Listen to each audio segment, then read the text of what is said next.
Bonjour à toutes et à tous, merci de nous rejoindre aujourd'hui, c'est Alizée de la chaîne It's Ali Baby, la chaîne consacrée à la périnatalité.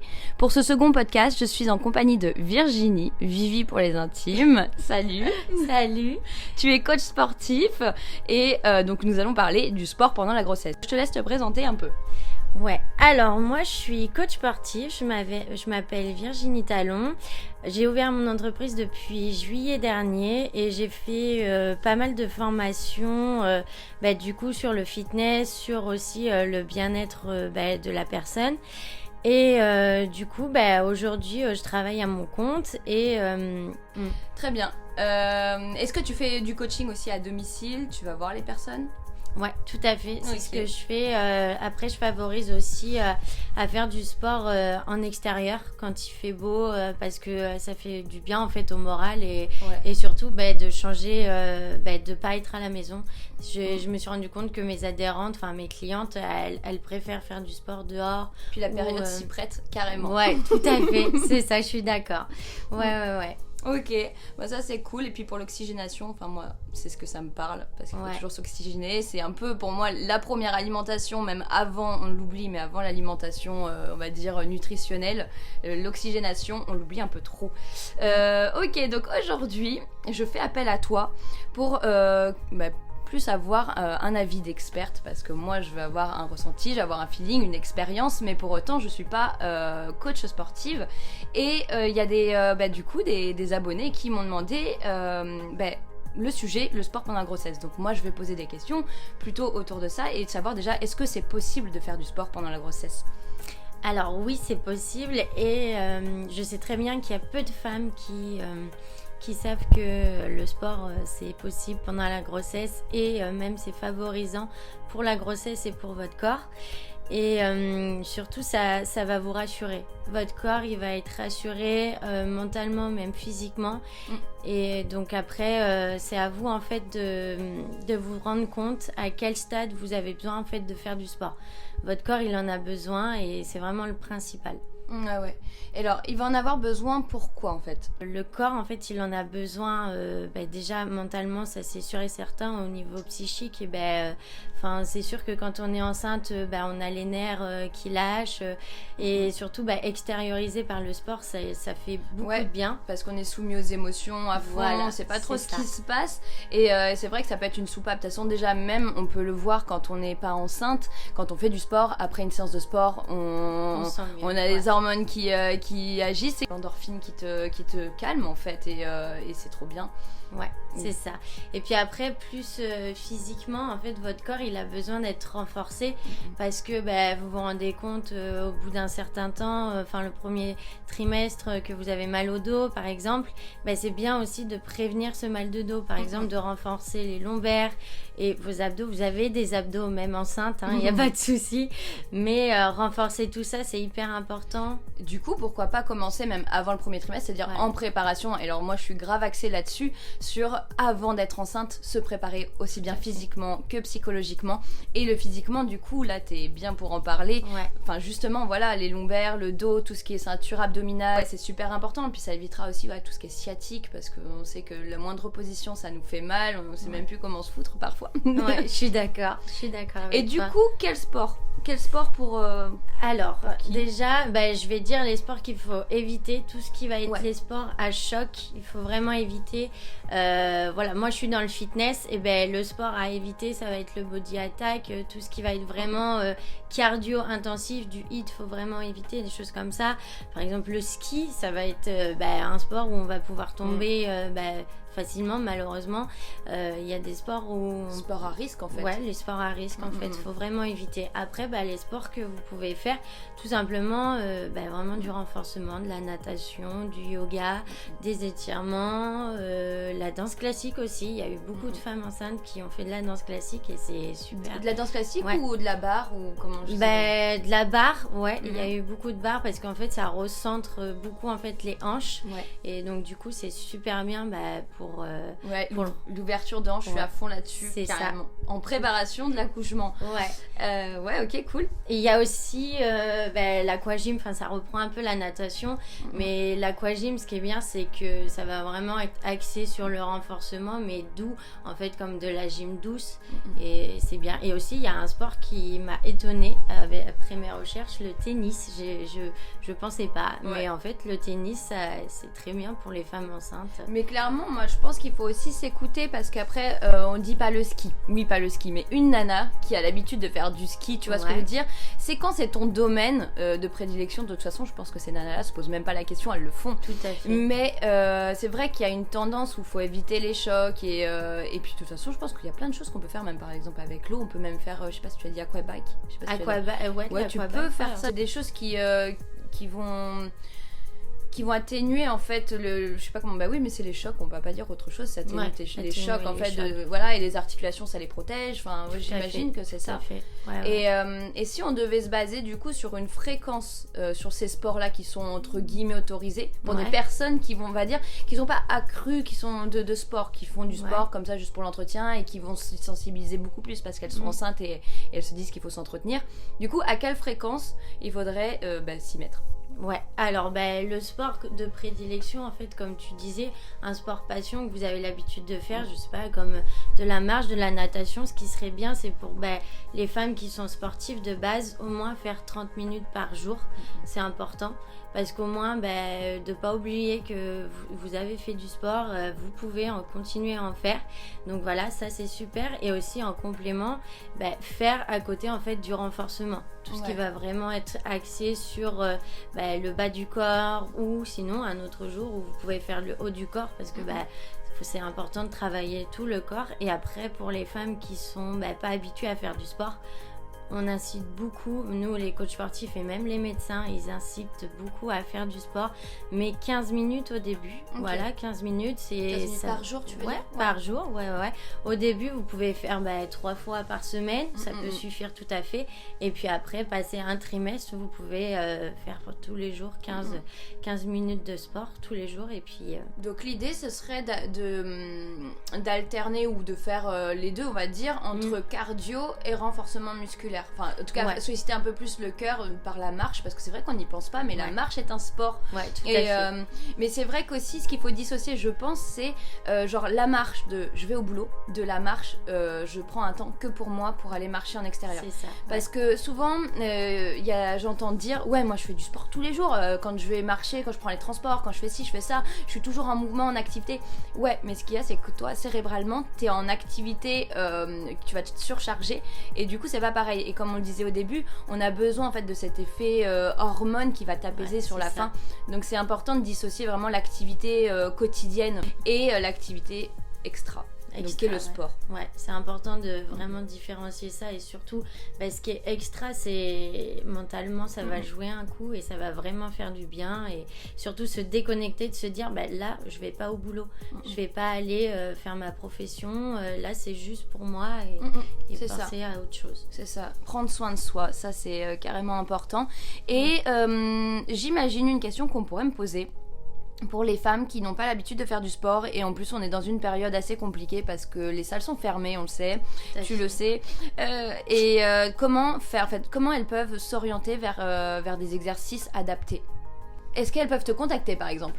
Parce que toi, nous on est en Charente, mais est-ce qu'une nana qui est en Alsace, elle peut te contacter et te demander des conseils, savoir des exercices adaptés à elle, je sais pas, sa physio, tout ça? Tout à fait, elles peuvent me contacter. Enfin, moi, je suis assez axée sur les réseaux sociaux, et surtout, en fait, que ça soit moi ou un autre coach sportif vous dira toujours qu'avoir quand même un suivi au niveau du sport, que ça soit enceinte ou non enceinte, c'est toujours mieux en fait de savoir ses objectifs, comment on évolue. Ça, on peut pas le savoir en étant quelqu'un de lambda et en n'ayant pas fait des études. Et c'est vrai que c'est toujours mieux d'avoir quelqu'un pour vous dire qu'est-ce qu'il faut faire comme exercice. Pour la sécurité, en fait. La sécurité, les consignes. Tout à fait. Comme par exemple un squat, c'est vraiment un exercice très banal, mais il y a beaucoup de monde qui ne savent pas le faire. Est-ce qu'on peut faire des squats enceintes? Tout à fait, bien sûr. Vois. Et là, c'est là que tu me rassures. Sûr. Parce qu'il y en a, je suis sûre, qui sont flippés à se dire, ouais, parce que, en fait, faire du sport enceinte, ça veut pas dire soulever 150 kilos. Ouais. Mais t'as des exercices, voilà, j'imagine que tu peux réadapter en étant enceinte. Tout à fait. Voilà. Après, voilà, ce qu'il faut savoir, c'est en étant enceinte, tu vas pas soulever, si tu es sportive, tu vas pas soulever 40 kilos au-dessus de toi, ça c'est sûr et certain, parce que sinon tu vas activer trop les abdominaux, c'est pas bon du tout. Donc vraiment après pour le squat, petit aparté, celle qui va l'essayer, moi je vous préconise d'être plus large que vos épaules, enfin d'écarter un petit peu plus vos jambes, comme ça vous allez vous sentir plus à l'aise et que votre ventre en fait vous le sentez, vous n'allez pas sentir qu'il va vous arrêter. Donc du coup et bien serrer le périnée, moi je suis une relou du périnée, mais super important. C'est vrai. Et franchement, c'est 2 en 1 parce que tu vas travailler plusieurs zones musculaires, mais le périnée est super important et justement, tu as besoin de le travailler en amont de l'accouchement. Ouais. Et c'est aussi un bon exercice que de faire des exercices un peu plus de muscu en ayant cette conscience du périnée que tu vas contracter. Tout à fait. Yes, ok. Du coup, on a fait quand même pas mal le tour, en tout cas des questions globales. Et pour une question un peu supplémentaire, quelle intensité tu peux mettre en fait à faire du sport? Alors, nous, on préconise souvent, c'est vraiment une intensité modérée. Donc, ça veut dire que tu vas éviter tout ce qui va être charge lourde, tout ce qui va être vraiment des exercices, poids du corps. C'est vraiment favorisant et c'est très bon. Et même en n'étant pas sportif, c'est plus simple, en fait, que de te dire, je vais mettre du poids et je vais avoir de meilleurs objectifs. Mais en fait, non, pas du tout. Commence sans poids et après, là, tu te rassures. Déjà, tu rassures ton corps, tu rassures ton mental et après, tu verras. Et du coup, c'est bien parce que, puis là, on recentre, on est quand même une femme enceinte, elle n'est pas en recherche de performance, on est vraiment en recherche d'entretien vraiment sain, de toute façon. Ouais, c'est ça. Et puis surtout, ce qui est bien, c'est que si vous mettez au sport pendant la grossesse ou même avant, je pense que toutes les femmes enceintes le savent, c'est qu'on prend du poids quand on accouche. Et donc, c'est bien aussi de prévenir ça, de se dire que je fais du sport aussi pour me dire que je vais pas prendre du poids derrière, je fais attention à mon alimentation. Ouais, tu fais bien de le dire parce que l'alimentation, le sport sans l'alimentation, c'est juste, même l'alimentation sans le sport, c'est vraiment un duo. Tu peux pas forcément, tu peux pas dissocier si tu veux vraiment du résultat. C'est primordial de prendre en compte l'alimentation. Sans quoi, parce qu'il y en a qui sont frustrés aussi de se dire, ouais, je fais tout, je fais du sport, machin, mais à côté ils mangent comme de la merde, quoi. Tu peux pas manger mal. Et si pour finir, est-ce que tu aurais une séance type basique à nous proposer, à proposer à celles qui nous écoutent? À une femme enceinte, franchement, après, pour quelqu'un de lambda qui est habitué ou non à faire du sport, vraiment une séance de 20 à 30 minutes. Et en fait, tout simplement, vous commencez à vous échauffer. En fait, les articulations, c'est super important. Tout le monde. Pas mal de gens oublient de s'échauffer, alors que pourtant le corps il a besoin de ça, faut pas le traumatiser, donc vraiment échauffer les articulations de la tête aux pieds, c'est hyper important. Et après du coup commencer en fait le travail musculaire, tout ce qui va être vraiment échauffement global de tous les exercices que vous allez faire pendant la séance. Vous pouvez les faire 2 à 3 répétitions dans l'échauffement et au moins ça préchauffe en fait le muscle qui va être activé. Et donc après, en fait, tout simplement, je vais pas vous décrire des exercices, mais vraiment dissocier le haut du corps. En fait, vous allez travailler le haut du corps, tout ce qui va être un petit peu épaule, parce que vous allez souvent avoir tendance à vous mettre vers l'avant. Donc voilà. Et après, dissocier après tout ce qui va être bas du corps, tout ce qui va être squat, les levées de bassin, c'est bon. Le levée de bassin, parce que ça travaille bien les fessiers et les ischios, donc c'est quand même un bon moteur pour marcher. Et puis après, à la fin, travailler les abdos et les lombaires. Moi, je préconise, comme j'ai dit au début, en fait, de travailler les lombaires, c'est important pour éviter tout ce qui va être sciatique, lombalgie, enfin vraiment des pathologies. Des pathologies qu'on peut avoir avec le temps. Et puis après, faut pas oublier de relâcher son corps. Faire un petit relâchement musculaire. Pas s'étirer parce que en fait, après une séance, votre corps, il est chaud et tous vos muscles en fait sont chauds. Donc en fait, vous allez tirer des fibres qui vont ne pas en fait s'étirer. Donc du coup, vraiment relâcher en fait mettez une musique qui vous détend. Yes. Ouais. On est un peu sur de la relaxation. Ouais, quoi, c'est ça à la fin, la relaxation. relaxation. Vous pouvez faire même une petite méditation sur ma chaîne, vous allez trouver. C'est ça, je suis d'accord. Non, mais ouais, c'est vrai. Et puis après aussi, ce qu'il faut savoir, c'est que pendant la séance, vous pouvez mettre en fait de la musique, que ce soit votre genre musicaux. Et vraiment la musique en fait ça favorise le bien-être pendant la séance. De ne pas se sentir trop surexcité, de vouloir faire du sport. Vraiment c'est quelque chose pour vous et c'est toujours mieux de faire du sport en musique. Ok, voilà. Donc, finalement le sport, franchement si je retiens quelque chose, c'est bénéfique aussi bien physiquement que psychologiquement et que tout est allié, tout est centré pour que ça fonctionne et donc je pense que aucune femme enceinte sauf si vraiment pathologie et donc là évidemment il y a conseil d'un professionnel de santé, vous pouvez pas vous risquer à quoi que ce soit mais en tout cas toute femme enceinte devrait faire un peu de sport, d'activité physique en tout cas pour pouvoir se préparer en bonne et due forme pour l'accouchement et être en forme même après accouchement et en tout cas être beaucoup plus sereine en vue de cet événement. Je suis d'accord avec toi. Ouais. Ok. Est-ce que tu voulais ajouter quelque chose ?